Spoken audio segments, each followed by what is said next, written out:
अपने यहाँ की कहानियां है कि मेवाड़ में मेवाड़ पर्वतीय प्रदेश है, पहाड़ों में जंगली सुअर रहते। पहले राजाओं के टाइम में सबसे अच्छा शिकार यदि किसी का माना जाता तो जंगली सुअर का। किसका माना जाता? जंगली सुअर का।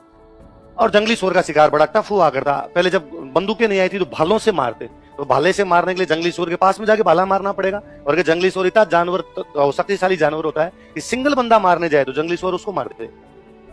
और इतना वो ताकतवर होता है कि उसके आगे वो एक दांत निकला हुआ होता है, तो घोड़े के यदि नीचे लगाए, वो अपने पेट के नीचे लगाए घोड़े को, तो घोड़े को फेंक दे ऊपर से। एक बार एक कोई राजकुमार अपने 10-15 साथियों को साथ में लेके मेवाड़ के पहाड़ों में जंगली सुअरों को मारना शुरू करता है और सारे जंगली सुअर मार देता हो। दिल्ली जाता है वहां से, कभी 2 शिकार, कभी 3 शिकार, फाइनली एक जोड़ा नर और मादा सुअर, और सुअर की जो मादा है वो बचते हैं, बाकी सबको मार दिया।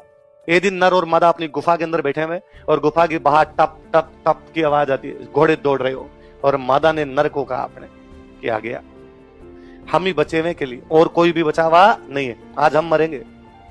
एक काम करते हैं, इस गुफा का पीछे वाला दरवाजा खेतों की तरफ खुलता है, भाग जाते हैं, फसल में छुप जाते हैं, वरना गुफा के अंदर वो देख लेंगे आकर, अपने को बाहर निकाल, गुफा को तोड़ के बाहर निकाल के मार देंगे अपने को। तो सुअर जो है वो अपनी मादा को कहता है, अपने राजस्थानी भाषा में सुअर की मादा कहते हैं भुंडन। क्या कहते हैं? तो सुअर उस भुंडन को कहता है कि मगरो छोड़ू हूं नहीं, भुंडन मत बिलमाए।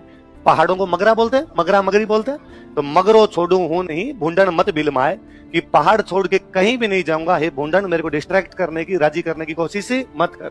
सेला टकरा झेल स्यू, सेल मतलब भला, सेल मतलब क्या होता है? सेला टकरा झेल स्यू, मैं भालों की टकरें झेल लूंगा, भाजियां वंश ले जाए, यदि भाग गया तो मेरा वंश लज्जित हो जाएगा कि मेवाड़ का सुअर होकर भाग गया था। कवि ने एक पशु के अंदर भी वीरता भरी है, एक तिनके के अंदर भी वीरता भरी है। तो मेवाड़ का कण कण राष्ट्रवाद से आप्लावित हो रहा था। ये भावना यदि मेवाड़ के अंदर आई थी तो किसके बाद में आई थी? प्रताप के बाद में। ये भावना